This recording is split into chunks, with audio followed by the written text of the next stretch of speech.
welcome back to my channel, where today we will be talking about that dreaded thing that none of us want to talk about during the summer and why I need to get myself prepared in order to survive the fall semester at school.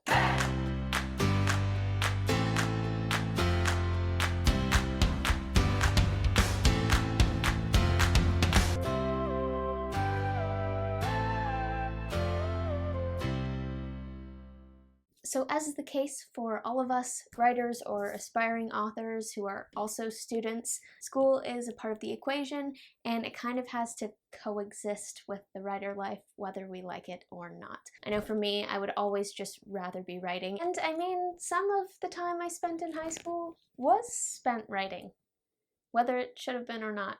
I don't know about you guys, but for me personally, high school actually wasn't that bad as far as juggling the two things. Mind you, in high school I wasn't doing YouTube, which doesn't sound like it would make that big of a difference, and I do enjoy doing YouTube, obviously, but it actually is a fair amount of work, not just to make the videos, but then to like edit them, make your thumbnail, piece things together afterwards, all the things that it entails. Even in first year of university, I definitely pulled back on a lot of writing things, anticipating that I was going to be like just totally swamped and completely overwhelmed.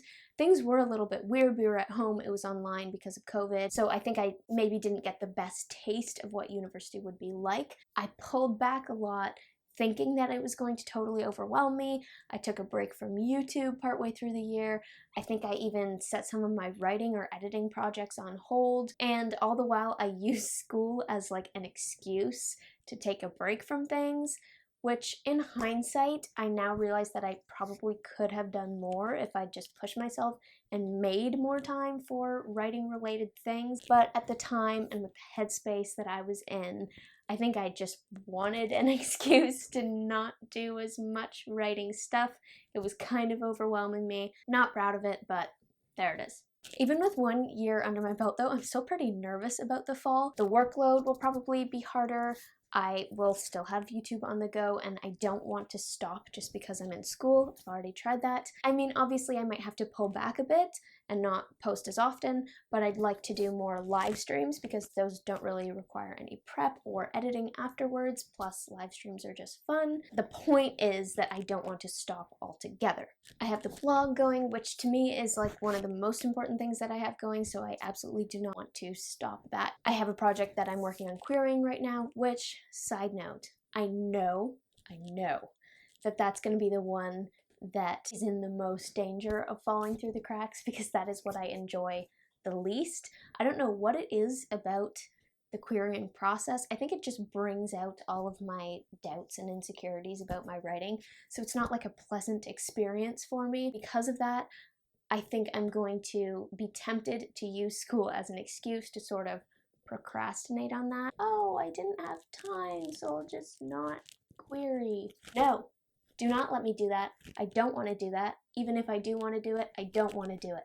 Also on the list, I know I need to up my social media game going forward, an important part of platform building, which is necessary for querying. And obviously, I want to keep working on editing and drafting the novels that I have on the go right now. I'm sure most of you watching have plates that are piled way higher than that and lists that are way longer and more overwhelming, but I can only speak for myself in saying that that is plenty long and plenty overwhelming for me. So, my game plan. I knew that if I just dove into this fall with no plan whatsoever, I would kick myself later for not getting myself organized while I had the time and just end up scrambling to figure out a routine that works. I figured I have the time. I have a few weeks left before school actually starts. Why not try and iron out a routine, and then I have those weeks to work out the kinks, practice it, see if it's even attainable or if it's completely unreasonable and I need to go back to the drawing board. Step one was just to write out all the different things I know I'll have on the go in the fall. I'm not gonna lie, when I saw the list, it was a bit of like a woo moment, like that's more than I thought I would have going. We're not gonna panic, God is involved, so I have that reassurance before I even start. Fortunately, I had a brand new pack of glitter highlighters from my amazing grandma, so as long as you can color code things, everything is going to be fine. In a rapid fire list, these are my juggling balls: school, AuthorTube, querying, the blog, social media, work, and writing. And obviously that list doesn't include just like living, but it's more the things that I need to get done every day. I started with school just because that's the schedule that's going to be sort of the basis for my entire schedule the next couple months. That's non-negotiable, it's not going to change. I don't get to decide what that schedule is, so I figured it's a good starting place. Then I just started filling in the gaps. The plan is to wake up at 7 every morning, which is normal. I usually wake up at 7 or before that, so that's not a problem. And as usual, I hope to reserve that first part of my day for God, for doing my devotions, reading my Bible, getting my head screwed on right, face the day. My earliest class, as it stands right now, is at 10 a.m. So I think from like 8 to 8:30, I'll give myself half an hour to devote to like social media prep.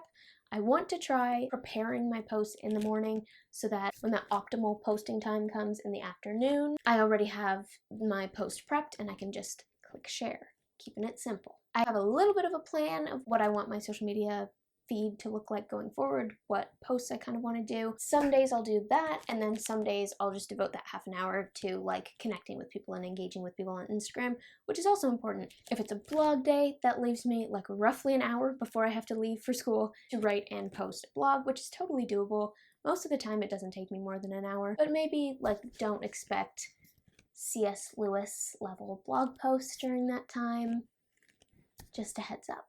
My class schedule looks totally manageable, but full disclosure, after I made this routine and was so happy with it, a couple days later I got an email from my school saying that one of my courses is potentially getting canceled, which means that I'll have to pick another course to fill that spot. I think it could actually help, because one of the things that I don't love about my schedule right now, it's not that bad, but I don't love it, is that I have a pretty big gap between my classes on Mondays and Wednesdays, like 5 hours or so, which could be fine. I'll use some of that time for prepping and editing and uploading my videos, some of it for posting those social media posts that I will have prepared in the morning, Lord willing, so that should keep things fairly easy and efficient. Also, some of that time I want to devote to querying, because it has to get in there somewhere. I'm not going to want to do querying late at night. That's definitely not going to happen. I'm not going to feel like it when I come home from school. So I feel like in that period when I'm in sort of school mode, in productivity mode, is the best time to try and squeeze querying research and querying prep in. Saturday, I think I'm going to make that my filming and thumbnail making and video editing day. I already kind of do that, and I find that it gives me enough time to prepare the video in time to post. And then Sunday is just like a breath of air. I try not to make work for myself on Sundays, just because as much as possible, I want it to stay the Lord's Day, my Sabbath day. I still do things, but I don't post things, I don't write blogs or do any social media stuff on Sundays. That's just sort of a policy I set for myself, kind of set apart that day as a special day, a different day. With school, I might need that time to like get assignments done or get homework done if I don't have time to do it during the week.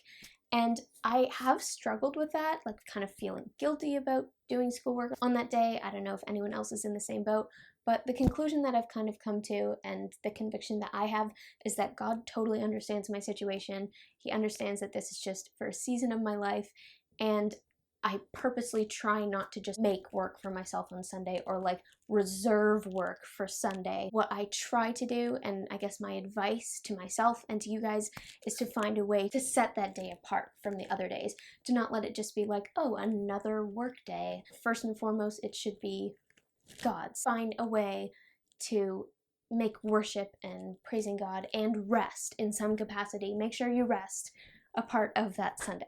Even if you feel like you can't afford to take the time to do that, I find that that's the times when you need it the most.